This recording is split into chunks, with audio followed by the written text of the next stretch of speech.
Przedstawiamy kamerę termowizyjną Sunshine ShortCam 2, przeznaczoną do wykrywania gorących punktów termicznych na płytkach PCB.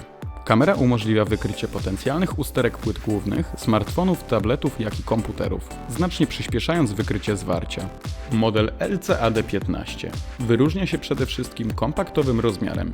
Kamera jest gotowa do pracy natychmiast po rozłożeniu i podpięciu jednego przewodu USB typu C, które służy do zasilania oraz umożliwia podgląd na żywo z poziomu komputera. Pierwsze podłączenie wymaga jedynie instalacji sterownika oraz dedykowanej aplikacji dostarczonej przez producenta. To takie proste. Na potrzeby materiału wideo jako przykład prezentujemy inspekcję płyty głównej od iPhone'a. Dzięki dedykowanemu oprogramowaniu możliwa jest wizualizacja zarówno w świetle widzialnym, jak i podczerwonym.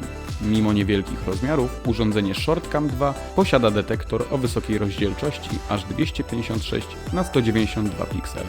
W zestawie z kamerą znajduje się przewód USB typu C, polska instrukcja oraz rewelacyjna wysokotemperaturowa mata, która stanowi jednocześnie podstawkę dla urządzenia. Szczegółową specyfikację kamery termowizyjnej ShortCam 2 znajdziecie w naszym sklepie internetowym serwisowe.pl, do którego link znajdziecie w opisie. Zachęcamy również do subskrypcji naszego kanału i bycia na bieżąco.